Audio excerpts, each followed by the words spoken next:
السلام عليكم ورحمة الله وبركاته. بسم الله والحمد لله والصلاة والسلام على أشرف رسول الله. أعوذ بكلمات الله التامات من كل شيطان وهامة ومن كل عين لامة. അള്ളാഹു നമ്മുടെ സൽക്കർമ്മങ്ങളൊക്കെ കബൂലാക്കുമാറാകട്ടെ. വന്നുപോയ മുഴുവൻ വീഴ്ചകളും അപാകതകളും പാകപ്പിഴവുകളും ഒക്കെ അള്ളാഹു മാപ്പ് ചെയ്തു തരട്ടെ. പരിശുദ്ധവും പരിപാവനവുമായ ദിനരാത്രങ്ങളാണ് നമ്മളിലൂടെ കടന്നു പോകുന്നത്. പരിശുദ്ധ റമളാനിലേക്ക് നമ്മൾ ഓരോരുത്തരും പ്രതീക്ഷയോടെ കാത്തിരിക്കുകയാണ്. വിശുദ്ധ റമളാനെ വരവേൽക്കാനും ഒരുപാട് സൽക്കർമ്മങ്ങളൊക്കെ ചെയ്യാനും ആവേശഭരിതരായിട്ട് നമ്മൾ കാത്തിരിക്കുകയാണ്. അള്ളാഹു എത്തിച്ചു തരുമാറാകട്ടെ.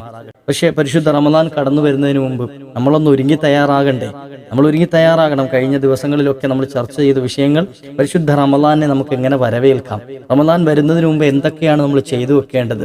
തീർച്ചയായിട്ടും പരിശുദ്ധ ഖുർആൻ അത് നമ്മുടെ റമളാനുമായി ബന്ധപ്പെട്ട് നമ്മൾ ഏറ്റവും കൂടുതൽ പാരായണം ചെയ്യേണ്ട ഒരു അമലാണ് പരിശുദ്ധ ഖുർആൻ. ഒരുപാട് പാരായണം ചെയ്യണം. ഖുർആന്റെ ഓരോ സൂറത്തുകൾ നമ്മൾ പരിചയപ്പെട്ടു. വ്യത്യസ്തങ്ങളായ സൂറത്തുകൾ, പല ഫളായിലുകളുള്ള, പ്രതിഫലങ്ങളുള്ള, കണ്ണഞ്ചിപ്പിക്കുന്ന നേട്ടങ്ങളുള്ള ഓരോ സൂറത്തുകളും. ഈ സൂറത്തുകളൊക്കെ പാരായണം ചെയ്താൽ സുബ്ഹാനല്ലാഹ്, ഇതൊക്കെയാണോ നമുക്ക് കിട്ടുന്ന നേട്ടങ്ങൾ? അത് മനസ്സിലാക്കി ഓതുമ്പോൾ അത്രയേറെ ഫദ്ലുകൾ ഇരട്ടി നമുക്ക് ലഭിക്കുകയാണ്. അതുപോലെ വളരെ ശ്രേഷ്ഠമായ ഒരു സൂറത്ത് ഇന്ന് നമുക്കൊന്ന് പരിചയപ്പെടാം. ആ സൂറത്ത് മാത്രമല്ല, ആ സൂറത്ത് എന്തുകൊണ്ട് ശ്രേഷ്ഠമായി, എന്താണ് അത് ഓതിയാൽ കിട്ടുന്ന നേട്ടം, അതൊക്കെ മനസ്സിലാക്കുമ്പോൾ പരിശുദ്ധ ഖുർആൻ അള്ളാഹു നമുക്ക് നൽകിയ എത്ര വലിയ നിഅമത്താണ് എന്ന് നമ്മൾ ആലോചിക്കുക. കാരണം നമുക്ക് നിസാരമായി നമ്മളുടെ ഷെൽഫിൽ ആരോരും സ്പർശിക്കാതെ, ആരും ശല്യപ്പെടുത്താതെ ഒടിപിടിച്ച് നാശമായിരിക്കുന്ന നമ്മുടെ പഴയ ഖുർആനൊക്കെ ഉണ്ടാകും. ആ ഖുർആനൊക്കെ ഒന്ന് ആഗ്രഹിക്കുന്നുണ്ടാവും, എന്നെ ആരെങ്കിലുമൊക്കെ എടുത്തൊന്ന് മറിച്ച് ഒന്ന് ഓതിയിരുന്നെങ്കിലെന്ന്. പക്ഷേ ഇന്ന് പരിശുദ്ധ ഖുർആനുമായിട്ടുള്ള ബന്ധം വളരെ മുറിഞ്ഞു പോയിട്ടുണ്ട്. അപ്പൊ അതുകൊണ്ട് എന്ത് ചെയ്യുക, ഈ ഖുർആന്റെ മഹത്വം നമ്മളൊന്ന് മനസ്സിലാക്കി കഴിഞ്ഞാൽ ആ ഖുർആൻ ആ ഷെൽഫിൽ നിന്ന് എടുക്കാൻ നമുക്ക് തോന്നും, ഒന്ന് മറിക്കാൻ തോന്നും. ആ ഖുർആനിന്റെ സൂറത്തുകളെ കണ്ടിട്ട് അൽഹംദുലില്ലാ, ഈ സൂറത്താണല്ലോ ഞാൻ ഇന്നലെ ഇതിന്റെ ഫദ്ലാണല്ലോ കേട്ടത്, ഇതിന്റെ ശ്രേഷ്ഠതയാണല്ലോ കേട്ടത്, ഓതാൻ തോന്നും. അള്ളാഹു അങ്ങനെയുള്ള ഖൽബ് നമുക്ക് നന്നാക്കി തരുമാറാകട്ടെ. നമ്മുടെ ഖൽബെല്ലാം ശുദ്ധീകരിച്ച് പരിശുദ്ധ ഖുർആനുമായിട്ട് നല്ല ബന്ധം അള്ളാഹു നൽകുമാറാകട്ടെ. കാരണം റമളാനിലേക്ക് നമ്മൾ എത്തുമ്പോൾ നമ്മുടെ കൂടെ എല്ലാ മേഖലയിലും നമുക്ക് താങ്ങും തണലുമായ പരിശുദ്ധ ഖുർആൻ നമ്മുടെ കൂടെ വേണം. അങ്ങനെയാണ് ഒരു മുഅ്മിനായ മനുഷ്യൻ അവന്റെ ജീവിതം ചിട്ടപ്പെടുത്തേണ്ടത്. ഇന്ന് നമ്മൾ ചർച്ച ചെയ്യുന്ന ഒരു സൂറത്ത് പരിശുദ്ധ ഖുർആനിലെ വളരെ ചെറിയൊരു സൂറത്ത്, നമ്മൾ ഈ അടുത്തൊന്ന് പറഞ്ഞിരുന്നു, സൂറത്തുൽ ഇഖ്ലാസ്, ഖുൽ ഹുവല്ലാഹു അഹദ് എന്ന സൂറത്തുൽ ഇഖ്ലാസ് ഇന്ന് പറയാനുള്ള കാരണം കൂടി ഞാൻ പറഞ്ഞുതരാം. അത്യത്ഭുതകരമായ, അമൂല്യമായ അള്ളാഹുവിന്റെ ഇസ്മുകളിൽപ്പെട്ട ഒരു ഇസ്മ് ഈ സൂറത്തുൽ ഇഖ്ലാസിലുണ്ട്. ആ ഇസ്മു ഉള്ളത് കൊണ്ട് തന്നെ ഈ സൂറത്തുൽ ഇഖ്ലാസിന് വലിയ പവറുണ്ട്, അല്ലേ? പരിശുദ്ധ ഖുർആൻ നബി തങ്ങൾ ഒരിക്കൽ ചോദിക്കുകയാണ് സ്വഹാബത്തിനോട്, നിങ്ങളുടെ ജീവിതത്തിൽ എല്ലാ ദിവസവും പരിശുദ്ധ ഖുർആനിന്റെ 1/3 ഭാഗം നിങ്ങൾക്ക് ഓതി തീർക്കാൻ കഴിയുമോ സ്വഹാബ? 1/3, അതായത് 10 ജുസ് എല്ലാ ദിവസവും മുടങ്ങാതെ നിങ്ങൾക്ക് ഓതാൻ കഴിയുമോ എന്ന് സ്വഹാബത്തിനോട് ചോദിച്ചപ്പോ സ്വഹാബത്ത് പറയാം, നബി എങ്ങനെ കഴിയാ, ഞങ്ങൾക്ക് ജോലിയുണ്ട്, ഭാര്യ ഭർത്താക്കന്മാരുണ്ട്, അവരുടെ കാര്യങ്ങൾ നോക്കണം, മക്കളുണ്ട്, അവരുടെ കാര്യം നോക്കണം, ഞങ്ങളുടെ മറ്റു തിരക്കുകൾ അതൊക്കെ ഞങ്ങൾ കൈകാര്യം ചെയ്യണം, തോട്ടങ്ങളുണ്ട് അത് നോക്കണം, ബിസിനസ്സുകളുണ്ട് അത് നോക്കണം, ഇതൊക്കെ കൈകാര്യം ചെയ്യുന്നതിനിടയിൽ ഞങ്ങളുടെ നിസ്കാരങ്ങൾ ശ്രദ്ധിക്കണം. അതിനിടയിൽ ഇങ്ങനെയാണ് 10 ജുസ് ഒക്കെ ഓതി തീർക്കുക, വളരെ പ്രയാസമാണല്ലോ നബിയെ. ഇങ്ങനെ വേവലാതി പറഞ്ഞപ്പോ മുത്തുനബി തങ്ങൾ പരിചയപ്പെടുത്തി കൊടുത്തു, ബേജാറാകണ്ട, നിങ്ങൾ പ്രയാസപ്പെടണ്ട. പരിശുദ്ധ ഖുർആനിന്റെ 1/3 ഭാഗം, അതായത് 10 ജുസ് ഓതിയ പ്രതിഫലം കിട്ടാൻ കേവലം ഒരൊറ്റ മിനിറ്റ് പോലും വേണ്ട. വെറുതെ പറയല്ല. ബിസ്മില്ലാഹിർ റഹ്മാനിർ റഹീം, ഖുൽ ഹുവല്ലാഹു അഹദ് അല്ലാഹുസ് സമദ് ലം യലിദ് വലം യൂലദ് വലം യകുൽ ലഹു കുഫുവൻ അഹദ്. 1 മിനിറ്റ് പോലും എടുത്തില്ലല്ലോ ഞാൻ ഓതിയത്. നബി തങ്ങൾ പറയുകയാണ്, കുറഞ്ഞ സമയം കൊണ്ട് പരിശുദ്ധ ഖുർആനിലെ 10 ജുസ് നിങ്ങൾക്ക് ഓതാൻ പറ്റും. ഏതാണെന്നറിയോ? പരിശുദ്ധ ഖുർആനിലെ 4 ആയത്തുള്ള ഒരു സൂറത്തുൽ ഇഖ്ലാസ് നിങ്ങൾ ഒരു തവണ ഓതിയാൽ 10 ജുസ് ഓതിയ കൂലി കിട്ടും. നിസാരമാക്കി കളയരുത്, നിസാരമായി കാണരുത്. ഒരുപാട് ഓതണം. പരിശുദ്ധമായ ഈ ദിനങ്ങൾ, പരിശുദ്ധമായ ഈ രാത്രികൾ നമുക്ക് പരിശുദ്ധ ഖുർആനുമായിട്ടൊരു ബന്ധം വേണം. അതിന് ഏറ്റവും കൂടുതൽ പാരായണം ചെയ്യാൻ പറ്റിയൊരു സൂറത്താണ് സൂറത്തുൽ ഇഖ്ലാസ്. ഈ ദിനങ്ങളിൽ മറക്കാതെ, മുടങ്ങാതെ നമുക്ക് പാരായണം ചെയ്യാൻ പറ്റിയൊരു സൂറത്താണ്. ഒരു തവണ ഓതിയാൽ 10 ജുസ്, 3 തവണ ഒരാൾക്ക് തോതാൻ അവസരം കിട്ടിയാൽ പരിശുദ്ധ ഖുർആൻ മുഴുവനായി ഖത്മു ചെയ്ത, ഓതി തീർത്ത പ്രതിഫലം ഒന്നും ചെയ്യാതെ അവന്റെ അക്കൗണ്ടിലേക്ക് എഴുതും. കേവലം 2 മിനിറ്റ് മാത്രം മതി 3 തവണ ഓതി തീരാൻ. സാവധാനം ഓതുകയാണെങ്കിൽ തന്നെ നമ്മുടെ അതൊരു സ്പീഡിൽ ഓതാം, കാരണം നീട്ടാനും മണിക്കാനോ ഒന്നും ഇല്ലാത്തൊരു സൂറത്താണ് സൂറത്തുൽ ഇഖ്ലാസ്. അധികം മണിക്കാനോ നീട്ടാനോ ഒന്നും ഇല്ല, അതുകൊണ്ട് തന്നെ പെട്ടെന്ന് ഓതി തീർക്കാൻ പറ്റും. 1 മിനിറ്റ് കൊണ്ട് തന്നെ 3 സൂറത്ത് ഓതി തീരാം. അപ്പോ 1 മിനിറ്റ് കൊണ്ട് തന്നെ 30 ജുസ് ഓതിയ കൂലി കിട്ടാൻ സൂറത്തുൽ ഇഖ്ലാസ് പതിവാക്കിയാൽ മതി. അള്ളാഹു തൗഫീഖ് നൽകട്ടെ, അള്ളാഹു തൗഫീഖ് നൽകട്ടെ. സൂറത്തുൽ കൻസ് എന്നൊരു പേരുണ്ട്, നിധിയാണ് ആ സാധനം. വെറും ചെറിയ സൂറത്തല്ല, നിധി. എന്തേ ഇതിന് പവർ കിട്ടാൻ കാരണം എന്നറിയോ? ഈ സൂറത്ത് ഒരാൾ സ്ഥിരമായി ഓതുകയാണെങ്കിൽ അതിനൊരു മഹബത്ത് ഞാൻ പറഞ്ഞ ഒരു മഹത്വം. പരിശുദ്ധ ഖുർആനിലെ ഈ ചെറിയ സൂറത്ത് എപ്പോഴും മുടങ്ങാതെ ഒരാൾ ഓതുകയാണ്, എപ്പോഴും ഓതുകയാണ്. നബിതങ്ങൾ പറയുകയാണ്, ആ സൂറത്തിന് ഒരാൾ അങ്ങനെ ഇഷ്ടപ്പെട്ട് ഓതുകയാണെങ്കിൽ അള്ളാഹു ആ വ്യക്തിയെ ഇഷ്ടപ്പെടുന്നതാണ്. അള്ളാഹു ആ മനുഷ്യനെ ഇഷ്ടപ്പെടും. അള്ളാഹു ഇഷ്ടപ്പെട്ട മനുഷ്യനാണെങ്കിൽ ആ മനുഷ്യനെ മലക്കുകൾ ഇഷ്ടപ്പെടും. മലക്കുകൾ ഇഷ്ടപ്പെട്ട മനുഷ്യനാണെങ്കിൽ അവൻ ദഖലൽ ജന്ന, സ്വർഗത്തിൽ പ്രവേശിക്കുമെന്ന് ഷഫീഉൽ വറ മുഹമ്മദ് റസൂലുള്ളാഹി സ്വല്ലല്ലാഹു അലൈഹി വസല്ലം. ഓക്കെ, സൂറത്തുൽ ഇഖ്ലാസ് സ്ഥിരമായി മുടങ്ങാതെ പാരായണം ചെയ്യുന്നവനാണ് എങ്കിൽ സ്വർഗത്തിലേക്കെത്താൻ വലിയ താമസമൊന്നുമില്ല, സ്വർഗത്തിലേക്കെത്താൻ വലിയ പ്രയാസമൊന്നുമില്ല. അള്ളാഹു അവനെ സ്വർഗത്തിലെത്തിക്കും.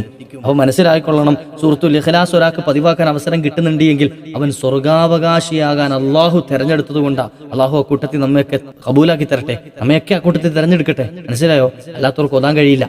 സൂറത്തുൽ ഇഖ്ലാസ് പതിവാക്കാൻ സ്വർഗാവകാശിയായ അള്ളാഹു തെരഞ്ഞെടുത്തവർക്ക് മാത്രമേ കഴിയൂ എന്നാണ് ആ പറഞ്ഞ ഹദീസിന്റെ ആശയം.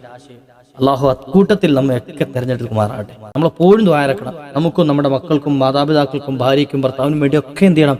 അള്ളാഹു ഞങ്ങളെയൊക്കെ നീ സ്വർഗത്തിലാക്കണേ എന്ന്, ജന്നത്തുൽ ഫിർദൗസിലാക്കണേ എന്ന് ദ്വാരക്കണം. അതിനുള്ള മാർഗങ്ങളാണ് ഇതുപോലെയുള്ള അമലുകൾക്ക് അള്ളാഹു അവസരം നൽകും. അള്ളാഹു തൗഫീഖ് നൽകട്ടെ. ഇനി പരിശുദ്ധ ഖുർആൻ ഞാൻ പറഞ്ഞ ആദ്യം അമൂല്യമായ ഒരു ഇസ്മ് ഈ ഒരു ചെറിയ സൂറത്തിലുണ്ട്. സൂറത്ത് ചെറുതാണെങ്കിലും കുറച്ച് ഖനമുള്ള സൂറത്താണ്. ഇസ്മ ഏതാണെന്നറിയോ? ബിസ്മില്ലാഹിർ റഹ്മാനിർ റഹീം. ഖുൽ ഹുവല്ലാഹു അഹദ് അല്ലാഹുസ് സമദ്. ഇത് അസ്-സമദ് എന്ന അല്ലാഹുവിന്റെ നാമം. ആരെയും ആശ്രയിക്കാത്തവൻ, എല്ലാവരും ആശ്രയിക്കുന്നവൻ. മനസ്സിലായോ? നമ്മളൊക്കെ ആശ്രയിക്കുന്ന അല്ലാഹുവിനെയാണ്. അല്ലാഹുവിന് വേറെ ഒരാളുടെയും ആശ്രയം ആവശ്യമില്ല. അല്ലാഹുവിന് ഇപ്പം ആരെങ്കിലും എന്തെങ്കിലും സഹായം ചെയ്തു കൊടുക്കണോ? വേണ്ട. പക്ഷെ നമുക്ക് എന്ത് ചെയ്യണം? അള്ളാഹു സഹായം ചെയ്തു തരണം. അള്ളാഹിന്റെ സഹായം നമുക്ക് വേണം. നമ്മുടെ എല്ലാ വിഷയങ്ങളിലും വേണം. നമ്മുടെ ജീവിതത്തിൽ, കുടുംബത്തിൽ വേണം, ദാമ്പത്യ ജീവിതത്തിൽ വേണം, നമ്മുടെ മക്കളിൽ വേണം, ഭാര്യയിൽ വേണം, ഭർത്താവിൽ വേണം, കച്ചവടത്തിൽ വേണം, ബിസിനസ്സിൽ വേണം, നമ്മുടെ മറ്റു തൊഴിലുകളിൽ വേണം. ഇങ്ങനെ തുടങ്ങി നമ്മൾ ബന്ധപ്പെടുന്ന സകല മേഖലകളിലും റബ്ബിന്റെ സഹായം വേണം. അല്ലാഹു സമദ്. അള്ളാഹുവാണ് നമുക്ക് കാര്യങ്ങൾ കൈകാര്യം ചെയ്ത് നമ്മുടെ കാര്യങ്ങൾ ഏറ്റെടുക്കുന്ന നമ്മുടെ അത്താണി അള്ളാഹുവാണ്. അത്താണി അള്ളാഹുവാണ്. ഈ സ്വമദ് എന്ന നാമം അത്ര പവർഫുള്ളായ നാമം. മഹാന്മാർ പറയാണ്, മുഫസ്സിരീങ്ങൾ, സ്വമദ് എന്ന നാമം ഉള്ളത് കൊണ്ടാണ് ഈ സൂറത്തുൽ ഇഖ്ലാസിൽ ഇത്ര പവർ അള്ളാഹു കൊടുത്തത് എന്ന്. അപ്പോ ഒരാൾ യാ സ്വമദ് യാ അല്ലാ എന്ന ഇസ്മ മുടങ്ങാതെ ജീവിതത്തിൽ പതിവാക്കുകയാണ് എങ്കിൽ, ഒരാള് യാ സ്വമദ് യാ അല്ലാ എന്ന ഇസ്മ മുടങ്ങാതെ അവന്റെ ജീവിതത്തിൽ, അവളുടെ ജീവിതത്തിൽ പതിവാക്കുകയാണ് എങ്കിൽ അല്ലാഹു അല്ലാത്ത മറ്റൊരാളുടെ മുമ്പിലും അവൻ കൈനീട്ടേണ്ടി വരൂല, അവൾ കൈനീട്ടേണ്ടി വരൂല. നോക്കുക, അല്ലാഹു അല്ലാത്ത ഒരാളുടെ മുമ്പിലും അവർ തലകുനിക്കേണ്ടി വരൂല. അല്ലാഹു അല്ലാത്ത ഒരാളുടെ മുമ്പിലും അവർ യാചിക്കേണ്ടി വരൂല. അല്ലാഹു അല്ലാത്ത ഒരാളുടെ മുമ്പിലും അവർ ആശ്രയം തേടേണ്ടി വരൂല. റബ്ബ് അവരെ ഏറ്റെടുക്കുമെന്ന് മുഹമ്മദുർ റസൂലുള്ളാഹി സ്വല്ലല്ലാഹു അലൈഹി വസല്ലം. അല്ലാഹു അവരെ അങ്ങോട്ട് ഏറ്റെടുക്കും. എന്ത് ചെയ്താൽ മതി? യാ സ്വമദു യാ അല്ലാഹ് എന്ന ദിക്ർ, ഇസ്മ മുടങ്ങാതെ ജീവിതത്തിൽ കുറഞ്ഞത് 100 തവണയെങ്കിലും മുടങ്ങാതെ എല്ലാ ദിവസവും പതിവാക്കാൻ അല്ലാഹു ഭാഗ്യം നൽകട്ടെ. അല്ലാഹു ഭാഗ്യം നൽകട്ടെ. കിട്ടുന്ന ഒരു നേട്ടം ഞാൻ പറഞ്ഞു തരാം. ആരെങ്കിലും ഒരാൾ ഈ യാ സ്വമദ് യാ അല്ലാഹ് എന്ന ദിക്ർ 125 തവണ എല്ലാ ദിവസവും മുടങ്ങാതെ ഏതെങ്കിലും ഒരു സമയത്ത്, കഴിവിന്റെ പരമാവധി സുബഹയ്ക്ക് ശേഷം ചെല്ലാൻ ശ്രമിക്കുക. ആ സമയത്ത് പറ്റിയില്ലെങ്കിൽ മഗ്രിബിന് ശേഷം ചെല്ലാൻ ശ്രമിക്കുക. ഇങ്ങനെ ചൊല്ലിക്കഴിഞ്ഞാൽ എത്ര തവണ? 125 തവണ. അവൻ മുടങ്ങാതെ, അവൾ മുടങ്ങാതെ ചൊല്ലുകയാണ് എങ്കിൽ സാമ്പത്തിക ഭദ്രത അല്ലാഹു ഉറപ്പു കൊടുക്കുന്നതാണ് എന്ന്. അവന്റെ സമ്പത്തിൽ യാതൊരു ബേജാറും പേടിക്കേണ്ടി വരില്ല, ഒരു പേടിയും പേടിക്കേണ്ടി വരില്ല. സമ്പത്ത് കുറഞ്ഞു പോകുമെന്നോ, ഉള്ള സമ്പത്ത് തികയാതിരിക്കുമെന്നോ, അല്ലെങ്കിൽ പ്രയാസപ്പെട്ടു പോകുമെന്നോ, ദാരിദ്ര്യം കടന്നു വരുമെന്നോ, ആരുടെയെങ്കിലും മുമ്പിൽ യാചിക്കേണ്ടി വരുമെന്നോ, ആവശ്യ നിർവഹണത്തിന് വേണ്ടി ആരുടെയെങ്കിലുമൊക്കെ മുമ്പിൽ തലകുനിച്ച് നിൽക്കേണ്ടി വരുമെന്നോ യാതൊരു പേടിയും വേണ്ട. സാമ്പത്തികം അല്ലാഹു ഭദ്രമാക്കി കൊടുക്കും. കാരണം എത്ര മുക്കിയാലും തീരാത്ത വിശാലമായ ഖജനാവുകൾ അള്ളാഹുവിന്റെ അടുക്കലുണ്ട്. നമുക്കൊക്കെ ബേജാറാ, നമ്മുടെ നിന്ന് കൊടുത്താൽ തീർന്നു പോകും. പക്ഷേ അള്ളാഹുവിന് ആ ബേജാറിൽ എത്ര കൊടുത്താലും തീരാത്ത ഖജനാവുണ്ട്. അപ്പോൾ ആ വിശാലമായ ഖജനാവിൽ നിന്ന് നമുക്ക് നൽകാൻ അള്ളാഹുവിന് ഒരു പ്രയാസവും ഇല്ല. അങ്ങനെ നൽകിയാലോ നമ്മുടെ പ്രയാസങ്ങളൊക്കെ അതോടുകൂടി തീർന്നു കിട്ടും. എന്ത് ചെയ്താൽ മതി? എല്ലാ ദിവസവും മുടങ്ങാതെ 125 തവണ യാ സ്വമദു യാ അല്ലാ, യാ സ്വമദു യാ അല്ലാ, യാ സ്വമദു യാ അല്ലാ, യാ സ്വമദു യാ അല്ലാ, യാ സ്വമദു യാ അല്ലാ, യാ സ്വമദു യാ അല്ലാ, യാ സ്വമദു യാ അല്ലാ, യാ സ്വമദു യാ അല്ലാ, യാ സ്വമദു യാ അല്ലാ, യാ സ്വമദു യാ അല്ലാ, യാ സ്വമദു യാ അല്ലാ, യാ സ്വമദു യാ അല്ലാ, യാ സ്വമദു യാ അല്ലാ, യാ സ്വമദു യാ അല്ലാ, യാ സ്വമദു യാ അല്ലാ. കുറഞ്ഞ സമയം കൊണ്ട് ഞാനിപ്പോൾ 15 ചൊല്ലി. ഇങ്ങനെ നമുക്ക് പെട്ടെന്ന് ചൊല്ലി തീർക്കാൻ കഴിയും, പെട്ടെന്ന് ചൊല്ലാൻ കഴിയും. അള്ളാഹു പതിവാക്കാനുള്ള ഭാഗ്യം നൽകട്ടെ. നമ്മുടെ സമ്പത്തിന്റെ വിഷയത്തിൽ പിന്നെ ആരുടെ മുമ്പിലും തലകുനിക്കേണ്ടി വരില്ല, ഒരാളുടെ മുമ്പിലും കൈ നീട്ടേണ്ടി വരില്ല. ഇനിയോ പരിശുദ്ധ ഖുർആനിലെ അത്ഭുതകരമായ ഈ ചെറിയ സൂറത്ത് നമുക്ക് പരിചയപ്പെടുത്തിയ ഈ പരിശുദ്ധ ഇസ്മ ഒരാൾ അവന്റെ ജീവിതത്തിൽ അവളുടെ ജീവിതത്തിൽ പതിവാക്കുകയാണ് എങ്കിൽ ഞെരുക്കങ്ങളും പ്രയാസങ്ങളും അവന്റെ ജീവിതത്തിലേക്ക് തൊട്ട് തീണ്ടുക പോലും ഇല്ല. എങ്ങനെ? ഞെരുക്കങ്ങൾ, പ്രയാസങ്ങൾ, ഈ രണ്ടും പറയാനുള്ള കാരണം എന്താണെന്നറിയോ? പലപ്പോഴും നമ്മുടെ കുടുംബജീവിതം, ഭാര്യയും ഭർത്താവും തമ്മിൽ വഴക്ക്, അല്ലേ? മരുമകളും അമ്മായിയമ്മയും തമ്മിൽ വഴക്ക്, അല്ലെങ്കിൽ മക്കളും മാതാപിതാക്കളും തമ്മിൽ വഴക്ക്, അല്ലെങ്കിൽ അയൽവാസികൾ തമ്മിൽ വഴക്ക്, അല്ലെങ്കിൽ കൂട്ടുകാർ തമ്മിൽ വഴക്ക്, കുടുംബങ്ങൾ തമ്മിൽ വഴക്ക്, ഇങ്ങനെ തുടങ്ങിയിട്ട് പരസ്പരം ചേർച്ചയില്ലാത്തൊരു വിഷയം. പലപ്പോഴും ദ്വാരക്കാൻ പറയുന്ന ഒരു വിഷയമാണെന്ത്? ഉസ്താദേ, പരസ്പരം വഴക്കാണ്, വയ്യാവേലിയാണെന്ന് പറഞ്ഞിട്ട് ദ്വാരക്കാൻ പറയും.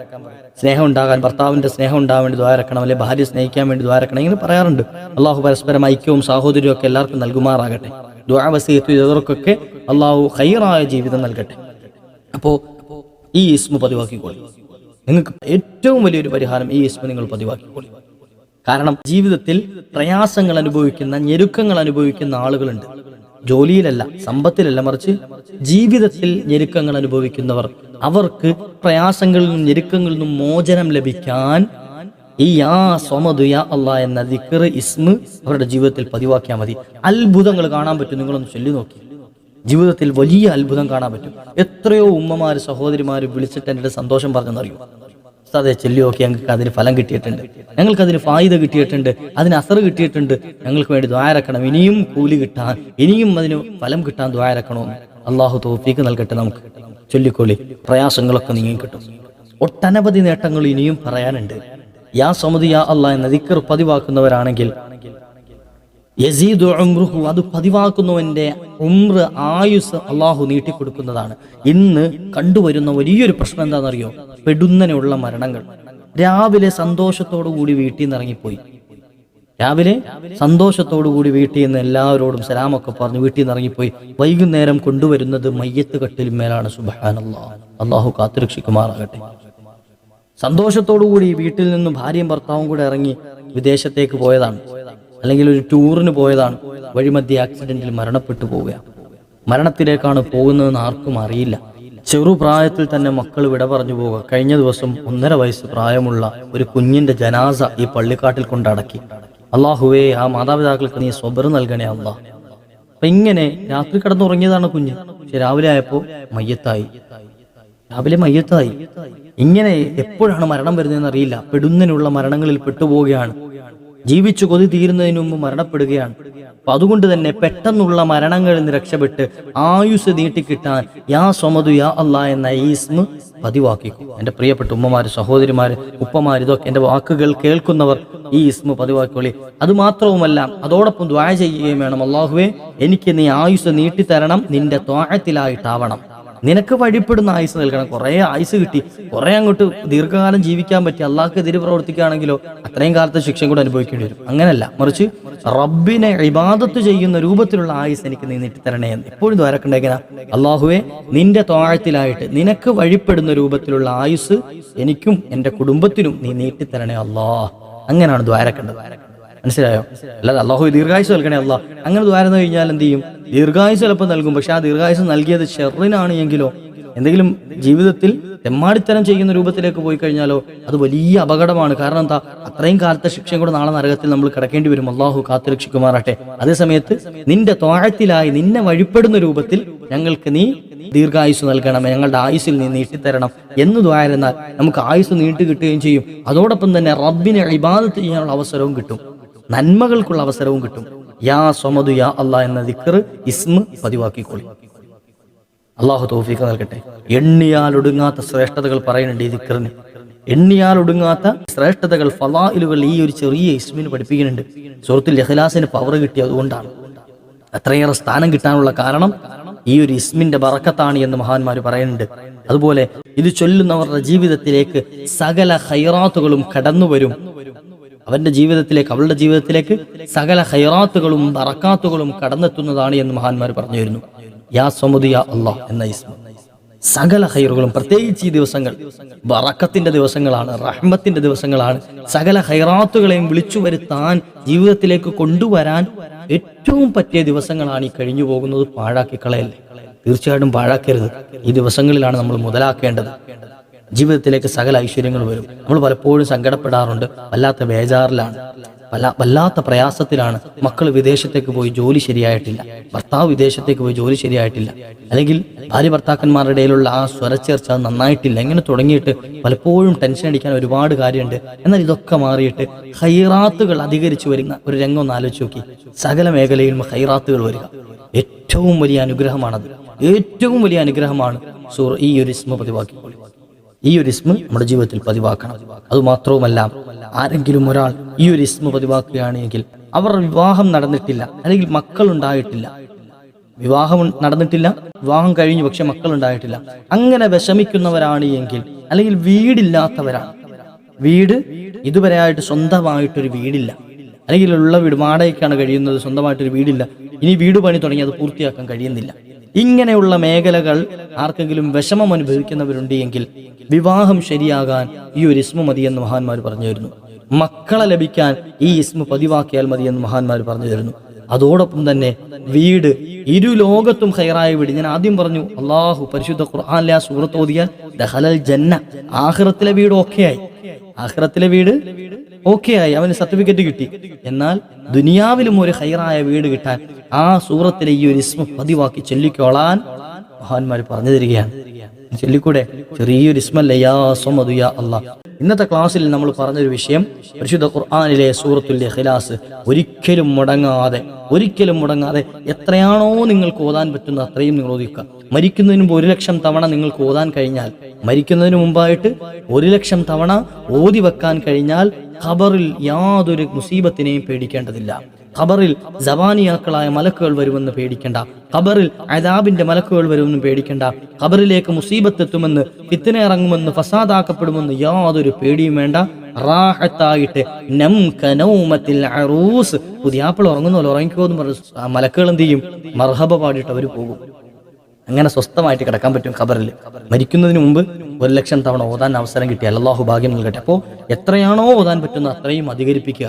അതോടൊപ്പം തന്നെ മുത്തുനബി തങ്ങൾ പഠിപ്പിച്ചത് അവൻ സ്വർഗത്തിൽ പ്രവേശിച്ചു എന്ന, അവർക്ക് സ്വർഗം ഓഫർ ചെയ്തു, അല്ലാഹു സ്വർഗം നസീബാക്കി കൊടുക്കും അവൾക്ക്.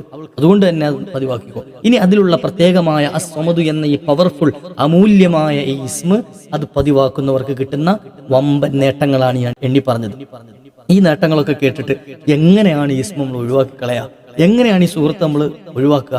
അള്ളാഹു പതിവാക്കാനുള്ള ഭാഗ്യം നൽകട്ടെ. ഇൻഷാ അല്ലാഹ് മരണം വരെ കൊണ്ടു നടക്കാൻ. ഇത് ഇന്നത്തേക്ക് വേണ്ടി മാത്രം പറഞ്ഞതല്ല, അല്ലെങ്കിൽ നാളത്തേക്ക് വേണ്ടി മാത്രമല്ല, റമദാൻ വരുന്നത് വരെ മാത്രമല്ല, ഇനിയുള്ള കാലം മരിക്കുവോളം നമ്മുടെ ജീവിതത്തിൽ പകർത്താൻ, കുടുംബങ്ങളിലേക്ക് എത്തിച്ചു കൊടുക്കാൻ, മക്കളെ കൊണ്ട് ചൊല്ലിക്കാൻ, ഭർത്താക്കന്മാരെ കൊണ്ടും ഭാര്യമാരെ കൊണ്ടും നമ്മുടെ മാതാപിതാക്കളെ കൊണ്ടും കുടുംബാദികളെ കൊണ്ടും ഒക്കെ ഈ ഒരു അമല് ചെയ്യിക്കാൻ നമ്മൾക്ക് അവസരം കിട്ടിക്കഴിഞ്ഞാൽ നമ്മളെക്കാൾ വലിയ ഭാഗ്യവാന്മാർ വേറെ ലോകത്തുണ്ടാകൂല. നമുക്കൊക്കെ ആഗ്രഹം കുടുംബസമേതം സ്വർഗത്തിൽ കിടക്കാനല്ലേ, കുടുംബത്തോടൊപ്പം സ്വർഗത്തിൽ കിടക്കാനല്ലേ. ഇങ്ങനെ പതിവാക്കി ചെല്ലുന്നൊരു കുടുംബമാണ് എങ്കിൽ അവരെല്ലാവരും നാളെ സ്വർഗത്തിലുണ്ടാകും. പുന്നാര നബിതങ്ങളുടെ ജിവാറിൽ അവർക്ക് ഒരുമിച്ച് കൂടാൻ അവസരം കിട്ടും. ഈ പരിശുദ്ധ സൂറത്തും ഈ ഇസ്മും ഒരിക്കലും കൈവിടാതെ മുതൽക്കൂട്ടായി കൊണ്ടു നടക്കുക. അള്ളാഹു സകല വിഷമങ്ങളിൽ നിന്നും നമ്മളെയൊക്കെ കാത്തുരക്ഷിക്കുമാറാകട്ടെ. സകല പ്രയാസങ്ങളും തീർത്ത് റാഹത്തും ഐശ്വര്യവുമുള്ള ജീവിതം നമുക്കൊക്കെ അള്ളാഹു നൽകി അനുഗ്രഹിക്കുമാറാകട്ടെ. ദുആ വസിയത്ത് ചെയ്ത് ഒരുപാട് മുഅ്മിനീങ്ങൾ എല്ലാവരുടെയും കമന്റുകൾ വായിച്ചു നോക്കാറുണ്ട്. നമ്മുടെ മജ്ലിസുകളിലൊക്കെ പ്രത്യേകം ദുആ ഇറക്കാറുണ്ട്. റീപ്ലൈ തരാൻ വൈകുന്നത് തീർച്ചയായിട്ടും സമയക്കുറവ് കൊണ്ടാണ്. അള്ളാഹു എല്ലാവർക്കും അർഹമായ പ്രതിഫലം നൽകുമാറാകട്ടെ. ദുആ വസിയത്ത് ചെയ്ത ഓരോ മുഅ്മിനിന്റെയും എല്ലാ സദുദ്ദേശങ്ങളും അള്ളാഹു പൂർത്തീകരിച്ചു കൊടുക്കുമാറാകട്ടെ. റബ്ബേ, ഞങ്ങൾ ഈ പറഞ്ഞതും കേട്ടതുമൊക്കെ സ്വാലിഹായ അമലായി സ്വീകരിക്കണേ അല്ലാഹ്. പരിശുദ്ധ റമളാനിലേക്ക് ഞങ്ങളെ നീ എത്തിച്ച് ഒരുപാട് സൽക്കർമ്മങ്ങൾക്ക് ഞങ്ങൾക്ക് നീ അവസരം നൽകണേ റഹ്മാനെ. എൻ്റെ ശബ്ദം ശ്രവിക്കുന്ന പ്രിയപ്പെട്ട ഉമ്മമാര്, സഹോദരിമാര്, എനിക്ക് എന്നോട് വിളിച്ചും അതുപോലെ മെസ്സേജ് അയച്ചും ഒക്കെ ഒരുപാട് സങ്കടങ്ങൾ പറയുന്നവരും ഒരുപാട് കാര്യങ്ങൾ അന്വേഷിക്കുന്നവരും ഒക്കെ ഉണ്ട്. അതുപോലെ തന്നെ വിശേഷം പറയുന്ന ഈ ദിക്റും ദുആയും ഒക്കെ ചൊല്ലിയിട്ട് അവർക്ക് ഫലം കിട്ടിയത് അറിയിക്കുന്ന, സന്തോഷം അറിയിക്കുന്ന ഉമ്മമാരുണ്ട്, സഹോദരിമാരുണ്ട്. അല്ലാഹു എല്ലാവർക്കും നീ അർഹമായ പ്രതിഫലം നൽകി ഞങ്ങളുടെ ഈ ബന്ധം നാളെ സ്വർഗ്ഗത്തിൽ ഒരുമിച്ച് കൂടാനുള്ള ബന്ധമാക്കി അനുഗ്രഹിക്കണേ അല്ലാഹ്. ഇൻഷാ അല്ലാഹ് മറ്റൊരു അവസരത്തിൽ മറ്റൊരു ദിക്ർ ദുആയൊക്കെ ആയിട്ട് നമുക്ക് കണ്ടുമുട്ടാം. വാ ആഖിറു ദഅവാനാ അൽഹംദുലില്ലാഹ്. അസ്സലാമു അലൈക്കും വറഹ്മത്തുള്ളാഹി.